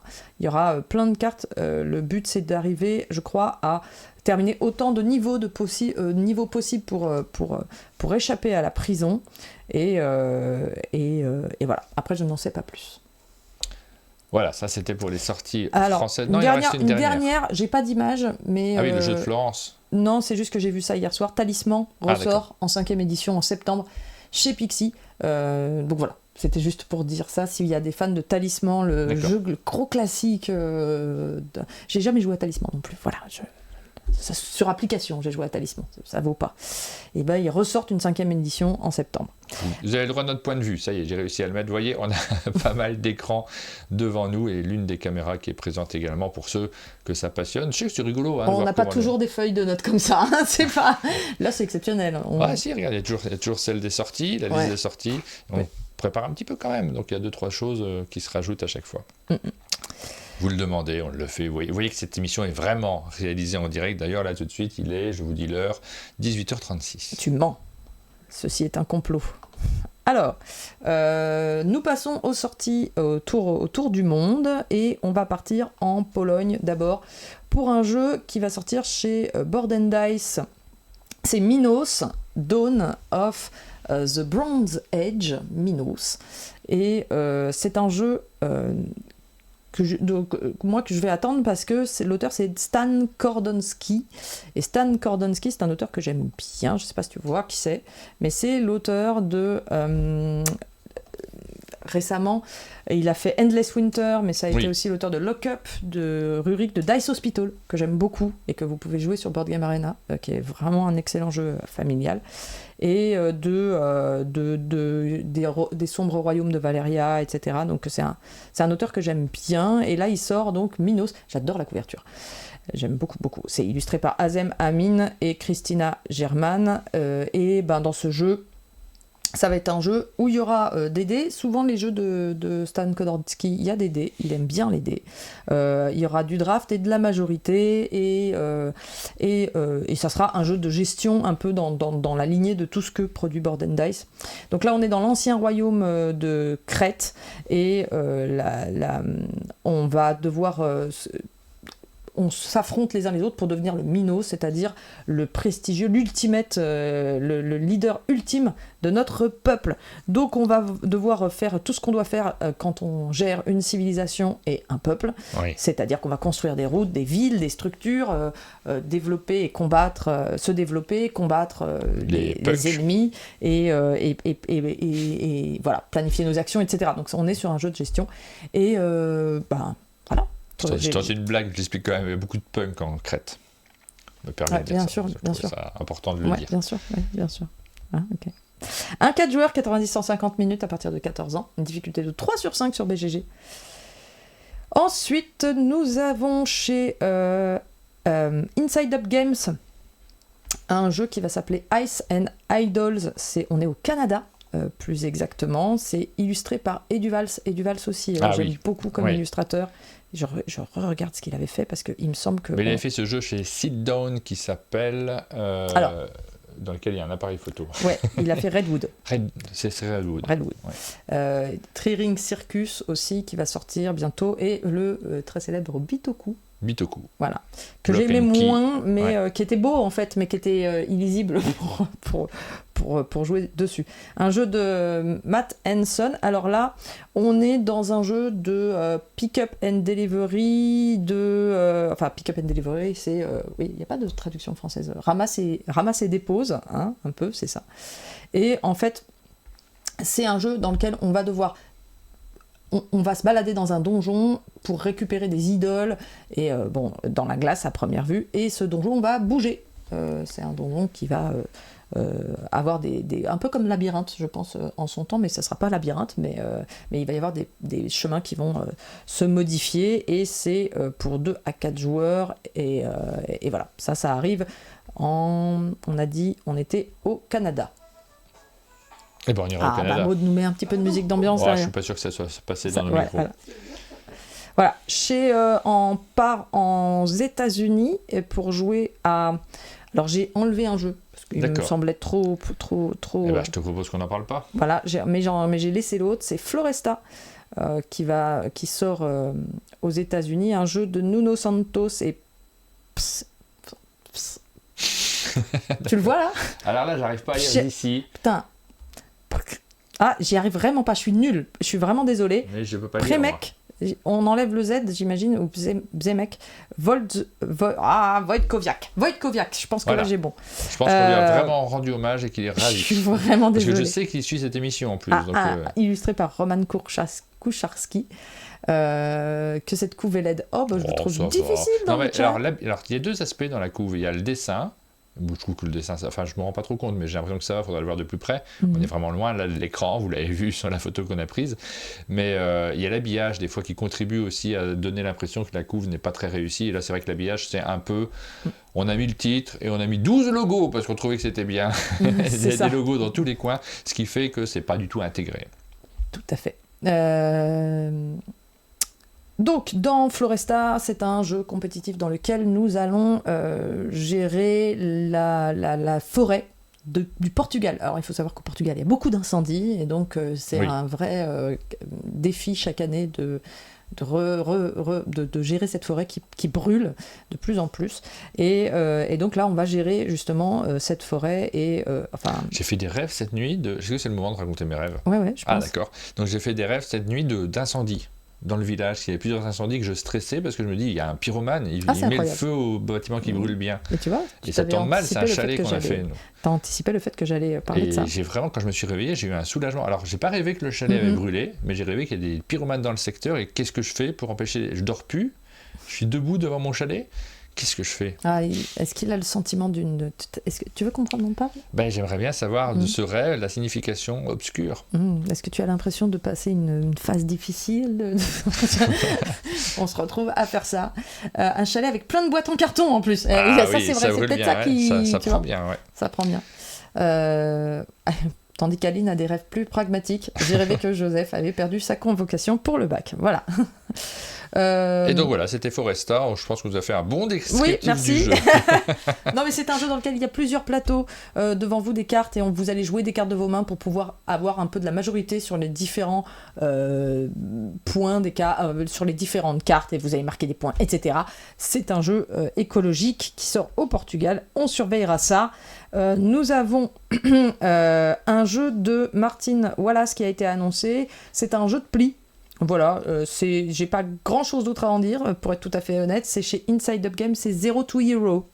Et c'est Wallace Design, donc il édite lui-même son jeu de pli. Donc c'est, si j'ai bien compris, c'est un jeu de pli dans lequel on va jouer des cartes de couleurs avec des numéros, comme d'habitude. Ah. Et ce qui va gagner le pli, c'est la couleur qui aura la plus grosse somme autour de la table dans la même couleur. Oh. Voilà, et c'est celui qui aura mis la plus grosse carte dans la valeur qui aura eu la plus grosse somme qui gagne le pli. Ah. Voilà, donc un petit twist qu'on n'avait pas encore vu. Et moi j'aime bien Martin Wallace, donc j'en parlais. Et là on était en Angleterre et on finit au Danemark avec un jeu de Ole Steines chez Mood Publishing, c'est Valheim. En fait là j'ai pareil, très peu d'infos, juste une image. C'est l'adaptation en jeu de société du jeu vidéo. Je sais pas si vous avez joué aux jeux vidéo, mais moi j'avais essayé de jouer aux jeux vidéo. Ouais, j'avais essayé, c'était bourré de bugs à l'époque, mais je crois que ça s'est amélioré. En fait, c'était un jeu qui était graphiquement pas très beau, mais assez intéressant mécaniquement. On jouait une communauté viking qui doit survivre ensemble, chasser, partir faire des raids, etc. C'est un MMO RPG. Et donc, ils sortent l'adaptation. Ils sortent l'adaptation en jeu de société, un jeu de société de survie dans l'univers viking, du coup, en toute logique. D'accord. C'est cette image-là ou pas du tout? Alors non, ça c'est C'était- Singstead. Bah, du coup, Non, je ne l'ai pas montré, c'est D'accord, pour ça tu que je l'as te pas posais la montré. question off, donc c'est pas la peine d'en parler. Ouais, Voilà, ok. non, parce que les images en plus, là, je ne l'avais pas passé, Ouais. je me demandais ce que c'était. Bah, c'était un jeu dont on avait parlé dans une émission précédente et on a enfin des images. Mais vu le temps qu'on a pris sur début d'émission, Avec ce quiz incroyable qu'on Voilà. a fait, ça sera une émission longue, mais écoute, écoute, ça nous fait plaisir aussi, puis on est en Émission physique, donc on est exceptionnelle. content de pouvoir partager avec vous le plaisir qu'on a de se retrouver. Voilà pour les jeux qui sortiront prochainement, qui ne sont pas encore C'était un dans peu vos boutiques, décousu. mais qui arriveront un peu plus tard. Oui, on a rajouté un peu de nos vies personnelles. On aime bien partager ça avec vous aussi. On va passer aux sorties, mais juste avant, on va se lancer une deuxième petite page de publicité. C'est parti.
Première sortie de la semaine, donc c'est 1%. Le jeu qui est publié par Yellow, tiens, je les ai ramenés, je le fais pas à chaque fois, mais ceux que l'on a et qu'on peut vous montrer en physique, on les a pas tous.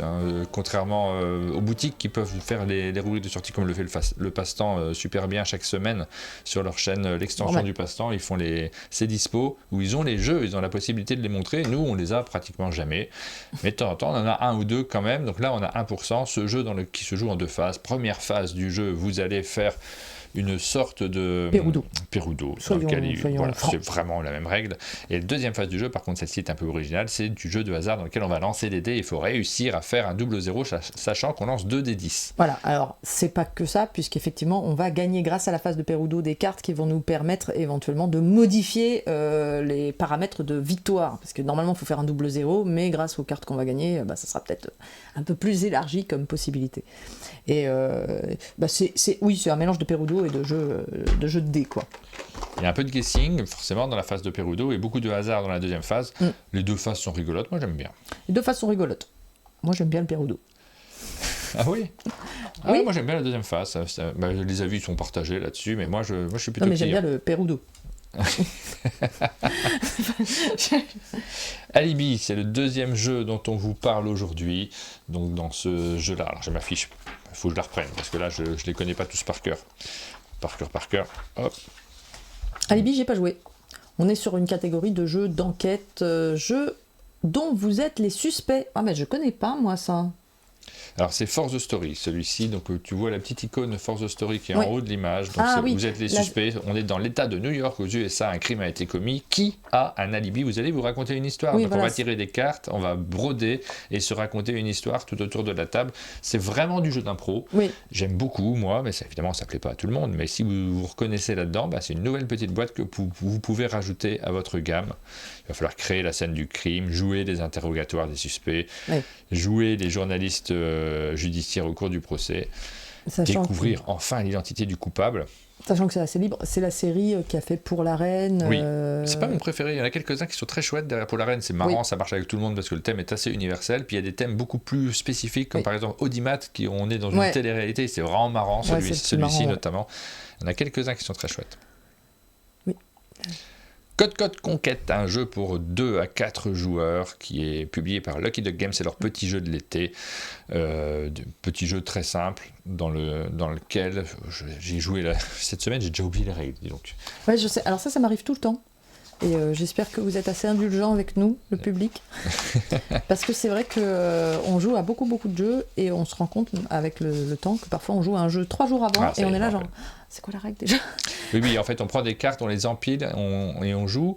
On fait une sorte de petit patchwork de cartes en les posant les unes par rapport aux autres. Et sur ces cartes, vous avez des icônes d'attaque, des icônes de défense. Il y a 2 types d'attaques, des attaques physiques et des attaques magiques. À votre tour, vous allez essayer de compléter vos attaques pour pouvoir attaquer votre adversaire et lui faire baisser ses points de vie, pour lui enlever complètement tous les points de vie. Là, je parle d'un mode de joueur, mais vous pouvez jouer jusque 4.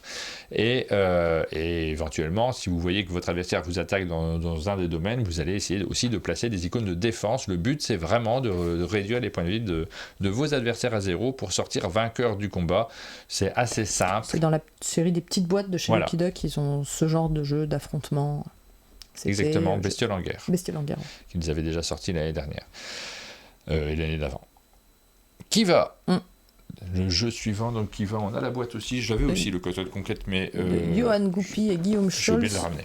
Chez The Flying Games, très joliment illustré par Camille Chaussy. Exactement. Donc dans celui-ci, on a aussi du guessing, puisqu'on a des cartes que l'on va devoir jouer, des cartes de valeur 1 à 5 dans différentes couleurs. Et votre but, c'est de jouer la carte de plus forte valeur pour pouvoir avancer vos chameaux vers vous et gagner tout ce qu'ils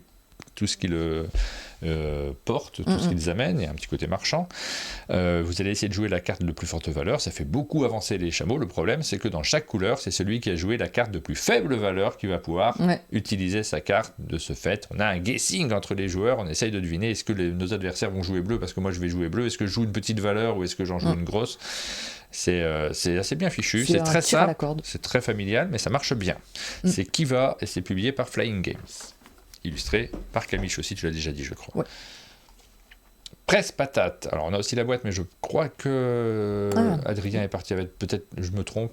En tout cas, c'est le jeu très simple, on peut l'expliquer. C'est un jeu dans lequel vous devez marquer des numéros sur une fiche de 1 à 50. Le premier qui arrive à marquer le 50 sur la fiche remporte la partie. Le problème, c'est qu'il n'y a qu'une seule fiche pour tout le monde et qu'elle tourne entre les joueurs au gré d'un tirage de dés. On lance un dé. Ça, j'aimerais bien essayer juste pour voir. J'ai vu des tables s'ambiancer à fond là-dessus. Oui, on l'aura très rapidement, je pourrais te le faire essayer. C'est vrai que tu n'y as pas joué encore ? C'est assez rigolo. Moi, j'aime bien. Sphinx. Oui. Donc, Sphinx, il est là derrière. Nouvelle grosse boîte publiée par Impatience. C'est un éditeur qui est connu notamment pour les jeux Onirim, qui sont tous signés par Shadi Torbey et tous illustrés par Élise Plessis. Là, ça n'est ni Shadi ni Élise qui sont au casting de ce jeu. Alors c'est toujours Shadi à travers Impatience puisque c'est l'éditeur du jeu. On a David Purkis, l'auteur, et nous avons Olivier Deruto à l'illustration. Et donc dans Sphinx, je reprends mes notes pour pas vous dire n'importe quoi parce que j'ai pas envie de broder. Quand je brode, je dis toujours n'importe quoi. C'est un jeu, moi je peux te le dire parce que j'y ai joué. C'est un jeu, en fait vous allez avoir plein de tuiles qui vont être sur la table avec des motifs qui sont soit recto soit verso. Votre but c'est d'arriver à faire certaines combinaisons de motifs en bougeant ces motifs en glissant des tuiles, en insérant d'autres, et en fait, selon certaines règles de déplacement, vous allez essayer de trouver dans ce grand quadrillage de tuiles les motifs qui correspondent aux objectifs que vous devez remplir, et vous avez un certain nombre d'objectifs que vous devez réussir à remplir avant la fin du sablier, du temps imparti. Alors c'est pas un temps réel, c'est un temps fictif, c'est un nombre de manches en fait. Et c'est très très très puzzle. Je vais pas mentir, moi c'est pas du tout ma cam. Ouais, j'ai trouvé ça. Cam, moi j'ai tasse de thé, tu vois, je suis plus léger. Toi, t'étais la cam, ouais. Mais j'ai trouvé ça très, pour le coup, très puzzle, quoi. Si vous n'êtes pas puzzle, ça va pas vous plaire, c'est vraiment très puzzle. Il n'y a pas tellement le thème ou quoi que ce soit, on a vraiment cette sensation de se prendre la tête pour dans quel ordre je passe ça et qu'est-ce qui va se passer ici, etc. Voilà. Ah là là, j'ai des commentaires d'intéressants. C'est pas tout à fait qu'un taquin. Je vais pas les lire. Il y a des effets de taquin. Publiquement. Ensuite, le jeu suivant, c'est Starship Interstellar. Donc là, on est dans un gros jeu qui est publié par Intrafin. Souvent, il y a des gros jeux chez Intrafin. J'ai remarqué ça, je suis assez observateur. Ça, c'est peut-être même un des plus gros qui sortent. C'est énorme. Alors, je m'étais renseigné dessus. On en avait parlé dans les infos ludiques quand c'était sorti en VO. Et là, je n'ai pas les... C'est Davide Calza et Andrea Crespi, les auteurs. C'est un jeu stratégique expert d'exploration spatiale dans lequel vous incarnez l'un des dirigeants des plus grosses entreprises mondiales dans l'industrie spatiale. Et dans peu de temps, le Soleil va exploser et vous êtes chargé donc de construire le vaisseau pour pouvoir vous échapper et sauver l'humanité. C'est votre mission si vous l'acceptez. 60 à 120 minutes, 90 €. C'est publié par Intrafin. C'est vrai qu'on avait dit qu'on regarderait les prix. On regardera un petit peu rapidement juste après. Je referai défiler les fiches. Strato. Donc ça, c'est chez Helvétique. C'est illustré par Crocotam. J'ai appris que... C'était bon, j'ai retenu le nom des illustrateurs qui sont derrière Crocotam. Cette fois, je les maîtrise. Allez, vas-y. Joël Drance et Jérémy Prugnot. Ouais. C'est signé par Sophia Wagner et on est toujours dans ces jeux chez Helvétique. Il y en a pas mal, des jeux qui sont sur des thèmes naturalistes. Celui-ci, vous êtes dans le climat. Ensuite, on a Stressbotique. On l'a souvent annoncé, celui-ci. Et donc, de nouveau, on l'annonce. C'est Tomato Games, Stressbotique, qui devrait paraître cette semaine, normalement, si on ne se trompe pas. Et peut-être que dans quelques semaines, on le réannoncera de nouveau. C'est des dates de sortie fluctuantes. Un jeu de Fernando Barbanoge, publié donc par Tomato Games. Tetaki. Petit jeu chez Gigamic dans lequel vous allez recomposer les têtes des animaux en vous partageant des cartes entre les joueurs. Il faut réussir à mettre les bonnes têtes sur les bons animaux pour marquer des points. Donc pour enfants à partir de 4 ans. Tokomaja, c'est un jeu dans lequel vous devez faire à rien cette semaine. Des brelans. Donc vous allez essayer de faire le plus de brelans possible. Attention, les cartes qui vous restent en main à la fin du jeu vous feront des points négatifs. C'est une petite boîte qui est signée par Johan Moscardo. On a la boîte également. Ah, bah je vais y jouer du coup. Johan Moscardo et Clément Beauséjour, c'est publié par Fish in the Sea, encore un éditeur, je ne sais pas s'il fait partie des 150 éditeurs qu'on a mentionnés. C'est beaucoup d'éditeurs comme ça qu'on ne connaît pas nécessairement et qui nous ont envoyé le jeu, donc merci à eux, ça nous permet de vous le présenter et de vous en parler plus simplement qu'en disant bon bah voilà ça sort, on ne sait pas ce que c'est. Mais j'y ai pas encore joué. Non, on va y jouer après. Wingspan, c'est sans doute la grosse annonce de cette semaine. Il est très attendu puisque Wingspan, dont il est issu, dont il est le petit frère, est un jeu qui a déchaîné les foules, passionné les oiseaux notamment. Oui, c'est ça. Et dans le milieu des oiseaux, on en a beaucoup parlé. Ouais. Alors, il paraît qu'il est sensiblement différent. Moi, j'ai pas encore joué à cette version, mais vous allez en gros explorer des grottes pour pouvoir y élever des dragons. Donc, vous allez placer. Il y a toujours des œufs, mais c'est des œufs de dragons. Ah. C'est signé Connie Vogelmann, c'est publié par Matago en version française. Et on regarde rapidement les prix des différents jeux, je crois qu'on a fait le tour. 62 € pour Wingspan et 1%, c'était 15. On avait dit 18, le prix moyen à Libye 30 €. C'est le vrai prix, c'est bien. 13 € pour Code Codec, 24, on n'est pas très loin, 16 pour Presse Patate, 25 pour Sphinx. Et là, bien sûr. 90 sur les gros jeux, naturellement, mais on en achète moins. Mais les gros jeux sont vendus à tout petit tirage. Il faut imaginer des chiffres très très étonnants, du type moins de 1000, quoi. Donc forcément, ça n'a rien à voir avec les 90 000 boîtes vendues par jour. Et Strato pile, 18 €, 90 pour Stressbotics, Tetaki 15 €, voilà. Vous voyez, les prix correspondent grosso modo à ça, sachant que les plus petits se vendent plus que les plus gros. C'était notre rubrique des sorties. Et on enchaîne avec les financements participatifs. Oui, alors il y en a peu cette semaine. Jingle. Pardon. Ah, non, mais oui, mais salope, mais jingle. Heureusement que tu parles pas pendant. Hein. Oh, je dis salope, c'est mignon. On le retient celle-là. Non, mais alors, assez peu de financement parce qu'il y en avait pas beaucoup cette semaine, tout simplement. Et en faisant le tri, il y en avait très peu d'intéressants. Donc, on va parler déjà d'un financement participatif. Vous nous l'avez demandé. On va pas se mentir, moi j'ai reçu plein de messages. Non, mais c'est plutôt cool parce que ça signifie aussi qu'il y a des gens qui suivent en tout cas l'éditeur. L'éditeur a beaucoup de soutien parce que l'éditeur nous a écrit du coup, il m'a écrit en me disant on m'a dit que fallait que je t'écrive. Voilà. Donc même les gens qui suivent ce projet Artefacts dont on va vous parler sont très actifs, très proactifs pour défendre cet éditeur. Pourquoi ? Parce que c'est un petit éditeur qui se lance, qui fait son jeu dans son coin. Et ça, c'est un auteur-éditeur. Hein, oui, vous êtes souvent sensible à ça, à ces démarches-là. Oui. C'est Artefacts, donc, qui est un jeu qui a été développé pendant 9 ans par un auteur solitaire. D'ailleurs, je me rends compte que je n'ai pas retenu son nom, et c'est honteux. Scandale, c'est un jeu de Franck Rovet. Merci beaucoup. C'est bien écrit sur la page d'accueil, donc j'aurais pu le voir.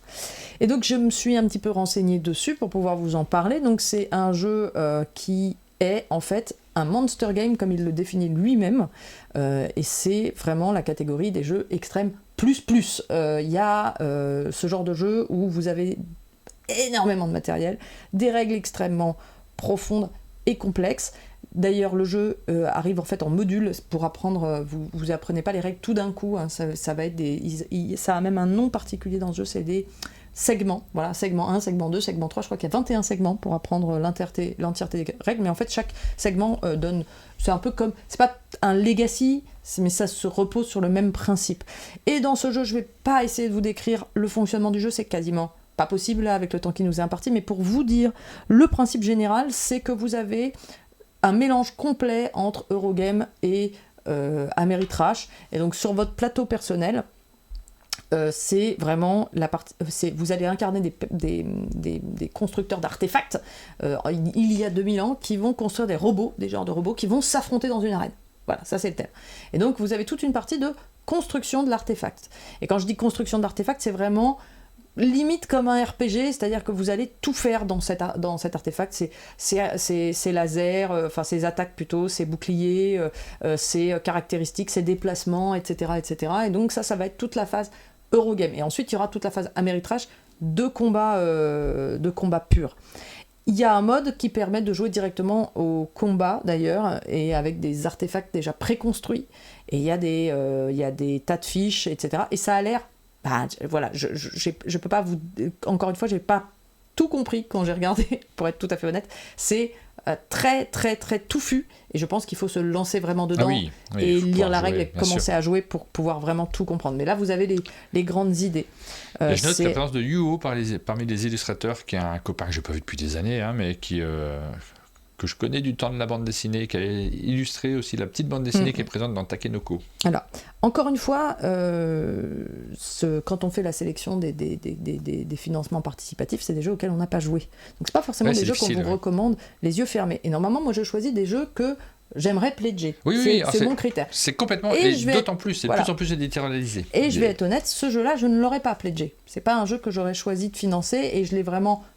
J'en parle parce que j'ai senti qu'il y avait de l'intérêt au niveau des gens et qu'ils avaient envie qu'on en parle. Par contre, on m'a beaucoup avancé, c'est un jeu fait par un passionné, en 9 ans, etc. J'avais un peu envie de répondre, tous les auteurs de jeux de société sont passionnés quand même, et beaucoup de jeux demandent 9 ans de développement, ou 10 ans, ou 8 ans, ou 5 ans, ou parfois 15 ans. Un jeu comme Loot a mis 10 ans à être développé. Donc c'est pas avec ce genre d'argument qu'on va me convaincre. Moi j'ai besoin que le jeu soit vraiment, vraiment bien. Je pense qu'il est très intéressant, mais moi c'est trop pour moi. Alors là, après, voilà, nos avis personnels comptent, on a besoin de vous les partager aussi. Après, ce qui est chouette, alors c'est pas le fait qu'il soit développé en 9 ans, ça c'est intéressant dans l'histoire du jeu, on aime bien raconter les histoires, c'est le fait aussi que ce soit un projet français qui se lance avec un auteur dont c'est le premier projet. Moi j'aime bien ça, sur la chaîne, accompagner le premier projet de quelqu'un, pouvoir le présenter, s'y intéresser, on est sensible à tout ça. Et puis vos commentaires comptent aussi. Je vois Kobari qui nous dit: j'ai pu tester une partie au fiches, j'ai trouvé vraiment exceptionnel, le combat de machine est un peu comme un jeu d'échecs. Donc il y a vraiment des amateurs sur ce jeu. Vos retours nous sont précieux parce que ça nous permet aussi parfois on passe à côté de pas mal de projets, on fait une sélection et je pense que c'est important pour vous. On ferait la liste complète de tous les jeux qui paraissent chaque semaine, ça serait complètement indigeste comme émission. Pour certains, elle est déjà indigeste, cette émission, il y a déjà beaucoup de choses.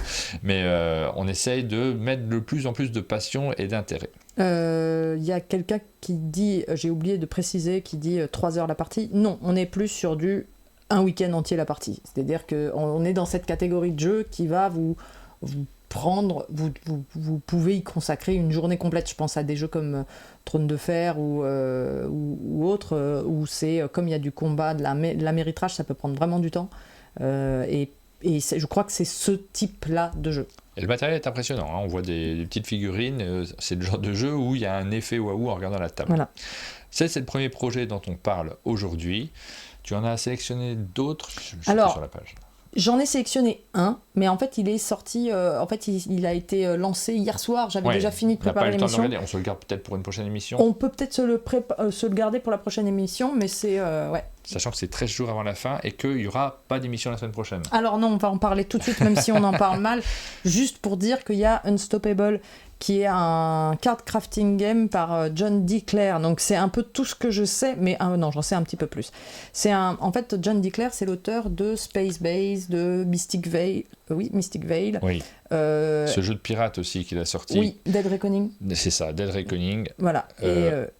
Voilà. Et aussi d'un jeu Edge of Darkness, Custom ça existe Heroes. Custom Heroes, qui est un super petit jeu de... Oui, de pli, ouais. Non, de défaut, de président. Ouais, de président, mais avec, pareil, toujours son système de card crafting. En fait, c'est celui qui a inventé le système du carte transparente pour crafter des cartes dans un deck building. Moi, c'est un système que j'adore. Tous ces jeux sont pas excellents, mais la plupart sont quand même intéressants. Et donc là, il y a un nouveau jeu qui sort, qui est en financement participatif. Ça s'appelle Unstoppable. C'est un jeu de boss battler. En gros, on est soit solo, soit coopératif contre un méchant, un boss à combattre un peu à la façon de je pensais à Aeon Z. Et dans ce jeu-là, on va encore crafter ces cartes, c'est-à-dire qu'il y aura des sleeves dans lesquels on va commencer déjà, toute la mise en place va commencer par crafter nos cartes, par préparer des cartes de base en les sleevant, et ensuite on va encore les améliorer durant la partie, bien sûr, et elles vont même XP ces cartes, elles vont monter en puissance durant le jeu. Ça me plaît, moi, ce genre de matériel, moi j'ai tout de suite envie. Ce type de jeu, en plus, on n'est pas du tout sûr d'en avoir la version française Dead Reckoning. Je l'ai fait en KS et j'étais bien content de l'avoir. Alors, je joue pas tant que ça finalement, donc est-ce que j'ai bien fait? Mais c'était le seul moyen de l'avoir initialement. Voilà. Et là, vraiment, la question se pose. On se pose toujours la question par rapport au budget à monde de jeu qu'on fera peut-être l'année prochaine si on adapte nos formats KS. On va essayer de voir si on a les moyens de se faire un budget à un monde de jeu pour pledger des jeux. Mais là, je mettrais peut-être une petite pièce sur celui-ci. Mais avant de pledger, ce qu'il faut faire, c'est regarder le prix. Voilà. Récompense disponible, $60. Donc $60, ça va. Une copie d'Unstoppable. Mais est-ce que tu as tout avec $60? Je ne peux pas empêcher de regarder un peu. Il y a plus stretch goals quand il y en a. Tu vois, alors non, tu n'as pas tout. Mais moi, des fois, quand j'ai tout, franchement, il y a des jeux, je les ai pledgés pour avoir tout. Et je me suis retrouvée avec des playmats que j'utilise jamais et qui restent enroulés dans un coin. Je crois que je préfère vraiment prendre la boîte de base et juste les stretch goals, tu sais, les trucs qui servent vraiment à quelque chose, quoi. Mais bon, je suis pas une acharnée, moi, d'avoir tout. Moi, par contre, franchement, je peux avoir envie je d'avoir regarde la les boîte prix. avant tout le monde.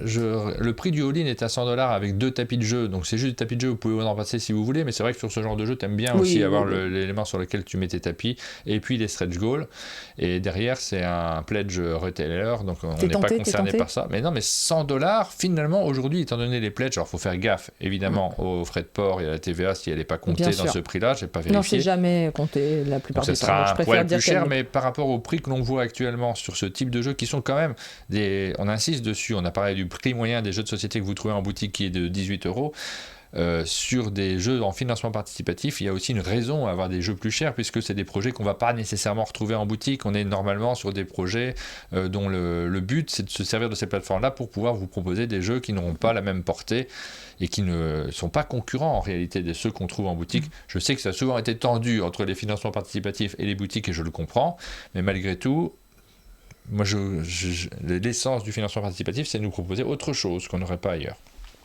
Tout à fait. On termine avec une annonce de financement participatif. Voilà. Elle est derrière nous, vous nous avez posé la question, vous l'avez vu de loin. C'est le 2 juillet qu'aura lieu le financement participatif de Thunder Road Vendetta sur, je crois, Game on Tabletop. Donc vous aurez la possibilité de pledger pour ce jeu qui existe déjà depuis un petit moment, parce que nous, on avait eu l'occasion de le découvrir au chalet, notamment lors de la venue de Playpunk. Les éditeurs de Playpunk sont ultra fans, c'est-à-dire Antoine Boza et Thomas Provost, ils sont ultra fans de Thunder Road Vendetta. Ils y jouent assez régulièrement. C'est un jeu qui est proposé par Restoration Games, cette boîte de jeux de société américaine qui remettent au goût du jour des grands classiques du jeu de société. Et la bonne nouvelle, Lucky Duck Games vont nous en proposer une version française, et notamment dans sa version Maximum Chrome, donc la grosse boîte qui brille. Avec tout le contenu exclusif. Moi j'adore quand ça brille. Là, on n'est pas dans de l'actu boutique, c'est vraiment de l'actu financement participative. Vous allez avoir l'occasion de récupérer ce jeu si vous ne l'avez pas et si vous êtes intéressé. Et c'est le moment, en fait. À partir du 2 juillet, c'est le vrai moment pour pouvoir l'avoir. On a enregistré une vidéo hier. Franchement, moi j'ai vraiment beaucoup aimé ma partie. On peut pas le dire dans la vidéo parce que comme c'est une vidéo qui est financée par l'éditeur, dans la vidéo, et d'ailleurs on le dit à la fin. Moi je dis rien. On peut pas vous donner notre avis, vous allez pas le croire comme c'est financé. Par contre là ici, on n'est pas du tout financé par l'éditeur. Du coup, avec plaisir, on s'est dit, on en parle, on a bien aimé, et là c'est l'occasion de vous en parler. C'est chaotique dans le bon sens du thème, c'est fun quoi. On passe son temps à s'en mettre plein la figure. C'est léger dans les règles, c'est pas des gros jeux américains dans lesquels vous allez passer votre temps à relire la règle en disant mais comment on fait ? Non, c'est super simple, vous lancez un dé et vous avancez vos véhicules du nombre de constellations indiquées sur le dé, mais vous choisissez quel véhicule vous allez utiliser, donc il y a du choix. Et puis vous pouvez vous tirer les uns sur les autres. C'est marrant. Et surtout vous rentrez dedans, donc il va y avoir des effets de castagne, vous pouvez éliminer définitivement un adversaire. Moi je me suis fait éliminer, je break le... tu dis les secrets de la vidéo. Et donc voilà, ça, on a tourné ça. J'ai tout le matos derrière, mais c'est vraiment très chouette. C'est un jeu que je vais conseiller dans les semaines qui viennent. Ouais, le matos est vraiment incroyable pour le coup, c'est vraiment agréable. La couverture, elle est démente. On a plein de trucs. J'ai ma vue du dessus. Du coup, je l'avais programmé. Est-ce qu'on regarde un peu ce qu'il y a dans la boîte juste là au point où on en est. C'est pas de la pub, vraiment. On n'est pas payé par l'éditeur pour vous montrer. Ça fait plaisir. J'ai mal à l'épaule en ce moment. Je sais pas ce que j'ai. Tu sais, j'ai des douleurs dans l'épaule là. C'est parce que je dors pas bien. Je mets mon bras sous mon oreiller. Je suis mieux en mettant mon bras sous mon oreiller, mais du coup, ça me fait mal à l'épaule. Que faire le jeu, pardon. J'étais complètement oublié. Non, c'est aussi. Tu fais des cauchemars, non aussi. Alors, regardez-moi ça. Vous avez à l'intérieur de la boîte pas mal de petites figurines qui sont peintes, elles sont de couleurs différentes, donc ça c'est assez sympa. Vous avez toutes les cartes et les différents éléments qu'on va pouvoir ajouter. Ça, c'est une extension qui est à l'intérieur du jeu parce qu'on va pouvoir jouer des personnages différents qui vont amener un petit peu d'asymétrie entre les joueurs. Vous avez des lunettes. Tu vas faire la même blague ? Non, je vais pas la faire. On te voit pas. Ah. Attends, du coup, je fais la même blague aussi, tu vois. Je suis pas convaincu de cette blague. Non, en fin d'émission. On a fait un... Bon, bref. J'ai honte. T'as honte, vraiment ? Ou t'es un petit peu contente au fond de toi ? Un petit peu. Ah, je suis content. Et puis évidemment, vous avez des pistes en dessous. Je n'enlève pas le dernier volet, mais en dessous, il y a les différentes pistes. Il y en a une série. C'est très chouette comme jeu. On est content de parler des jeux qu'on aime bien aussi. Pour la question qui est posée dans le chat, la mise en place n'est pas très longue. C'est le genre de jeu qui est assez cool parce qu'en fait, les règles sont accessibles, la mise en place est rapide, c'est vraiment plus fun que prise de tête. Et en même temps, il y a plein de petits modules et plein de petits trucs de surprise. Le jeu n'est pas juste je lance un dé et j'avance mon véhicule, c'est pas que ça. Il va y avoir des explosions, des armes particulières, etc. Puis alors vraiment, les figurines, elles sont super cool. Il y a des hélicoptères avec des pales qui tournent comme ça. J'ai pas arrêté de faire. Vous verrez quoi. Moi j'ai vraiment beaucoup aimé. En fait, moi ça me rassure ces grosses boîtes dans lesquelles tu dis oh là là, plein de matos, tu as plein de trucs, ça fait un peu jeu pour une petite voiture, tu sais, un peu pour enfants. Et derrière, tu as plein de règles dans tous les coins. Et quand j'y joue, j'ai pas le plaisir que j'aurais à découvrir la boîte. Ça m'est arrivé très souvent. Par exemple, on a présenté aussi Mythic Battles Ragnarok, on en a parlé dans cette émission, où c'est fantastique, tout le matos. J'ai adoré faire la vidéo et vous présenter le jeu, mais derrière, c'est pas du tout pour moi. Je vais pas y jouer, moi, derrière. C'est trop de règles et de choses à se remettre en tête, trop de préparation pour faire une partie. Là, par contre, ça me correspond. C'est très facile de faire une partie. Pas besoin d'y passer des heures. Voilà, donc ça c'était notre conseil de fin d'émission. On arrive dans la dernière rubrique de cette émission, celle dans laquelle on vous parle des vidéos qu'on a diffusées sur nos chaînes respectives. Une vidéo sur ta chaîne. Ouais, j'ai été très feignasse. Normalement j'en publie d'autres. Je devais en publier pendant que j'étais ici, puis j'ai été feignasse. Voilà. Ouais, feignasse, c'est le mot qui m'échappait. Je voulais te qualifier de feignasse, effectivement. Pas du tout. Pas du tout. Donc c'est la partie de Loot que tu as tournée avec Marjorie. Oui, Loot, un jeu qu'on aime beaucoup et que dont j'ai vérifié que je l'aimais beaucoup. Et j'arrive longtemps après la bataille, c'est ce que je dis. Le jeu, ça fait longtemps qu'il est sorti. Il y a déjà plein de vidéos qui sont sorties. Ça fait pas longtemps qu'il est sorti, Loot. Oui, mais par rapport à tout le monde qui a sorti une vidéo au bon moment, moi j'arrive un peu après la bataille. Et en fait, on s'en fout. J'avais vraiment envie de le montrer, donc voilà. Ouais, en fait, la durée de vie d'un jeu est tellement courte aujourd'hui qu'on nous dit qu'il faut vraiment être là la semaine de la sortie juste avant, donc c'est compliqué de s'organiser. C'est de plus en plus dur. Et puis derrière, quand je discute avec les éditeurs, beaucoup se disent mais là on est 3-4 semaines, il n'y a plus rien, et c'est peut-être le moment critique parce que c'est le moment du réassort dans les boutiques. Ils ont vendu le premier paquet et il faut qu'il y ait de la demande, il faut que là ça marche. Parce que quand le deuxième réassort fonctionne bien, moi je vais me spécialiser ça veut dire qu'il y aura un troisième, un réassort, quatrième. Non, mais c'est vraiment important en termes de communication aussi. Faisons vivre les jeux au-delà de la date de sortie, ça me paraît nécessaire. faire également. Et on a des éditeurs qui le font d'ailleurs particulièrement, et c'est le cas par exemple, on a fait une matinale sur MindMe, on a eu l'occasion de reparler d'Haut les mains, et cet éditeur-là, qui travaille son jeu depuis des semaines et des mois et des années, continue à le mettre en avant systématiquement. On a tourné cette vidéo avec l'éditeur Nicolas Saleil et les frères Libre à l'Esso. C'est le condensé du live qu'on a fait. Je suis en train de tester des formats condensés, ça me prend beaucoup trop de temps de les reverser sur YouTube, mais j'ai tellement envie d'y arriver. Ouais. Tu sais, c'est un live qu'on a fait pendant 1h30 environ, et j'en ai condensé une demi-heure. Je trouve ça chouette de pouvoir faire ça vraiment coupé pour regarder l'essentiel. C'est un gros boulot. C'est un boulot énorme. Ça prend une demi-journée, grosso modo. Et ça, en termes de budget, c'est compliqué de le trouver. Parce que entre la vignette et tout ça, ça prend du temps. Non, je ne l'ai pas, mais je pense que ce serait nécessaire. Nous avons... Je pense que c'est même utile. Pour l'histoire du jeu qu'on raconte, c'est dommage de tout cacher et de perdre les choses au fur et à mesure. Et puis, tous ceux qui n'ont pas le temps de regarder une matinale complète, c'est quand même des formats très longs. Ça rentre dans nos bibliothèques, donc c'est le format qu'on a publié jeudi. On vous parle de 4 jeux 1%, dont on a parlé aujourd'hui. Medium, qui sort également et dont on a parlé aujourd'hui. Et Livre, qui arrivera la semaine prochaine en boutique. Voilà, on vous donne nos avis sur ces 4 jeux-là. On a fait le format Ori Games versus un monde de jeux. On s'affronte sur 6 jeux rigolos, les formats dans lesquels il y a beaucoup d'ambiance, on s'amuse bien et on a l'occasion de retrouver... C'était sans toi ? Non, mais vous étiez tous habillés en noir. Il y avait un code je l'ai vu, effectivement. Je me suis dit, c'est un peu sombre. Très classe. C'est un peu tristoun, quand même, nos costumes. C'est vrai. Mais par contre, on s'est bien amusé dans cette vidéo. Link City, auquel on a joué ensemble hier, et qui est vraiment un très chouette jeu. On a fait la vidéo, on a fabriqué une ville avec la mairesse Lisa qui était présente, également Cyrielle, et moi j'ai construit la ville. Ouais, on voit. Avec mon gros marteau et mon casque jaune. Ça, c'est exactement le genre, tu vois, de couverture de boîte de jeu vers lequel je vais pas du tout. J'ai adoré ma partie hier. Je trouve ça hyper malin et hyper original. Donc, ah ouais, le ratez pas. On va rejouer aujourd'hui, je pense. Ah ouais, mais j'ai envie de rejouer plusieurs fois même. Et on a aussi divisé le top des ventes avec Béa. On a parlé des boutiques ludiques. Si vous voulez découvrir le top des ventes, elle a bien marché. J'essaie de développer un peu la chaîne secondaire. J'ai envie de la développer pour mettre toutes ces vidéos et pas noyer la chaîne principale. Oui, parce que sûr. là, c'est de la rediff, c'est un peu quand même différent. Et celle-ci, elle a bien marché sur la chaîne secondaire. On a dépassé les 1000 vues, ce qui est compliqué sur cette chaine vu qu'il y a beaucoup moins d'abonnés. Mais n'oubliez pas d'aller suivre la chaîne secondaire. Voilà, pour y aller, je vous donne le titre là de la chaîne. Ça s'appelle le replay d'un monde de jeu. Donc vous tapez ça dans YouTube et vous trouvez des vidéos qu'on n'a pas mises sur notre chaîne principale si vous avez besoin d'un peu plus que ce qu'on diffuse tous les jours déjà sur notre chaîne. C'est déjà pas mal, hein. Abonnez-vous aux 2 chaînes, abonnez-vous aux 3 chaînes avec les tiennes également. Merci, c'est gentil. Ah, dernière vidéo, le Hit Parade, les meilleurs jeux du premier semestre 2024. Oui.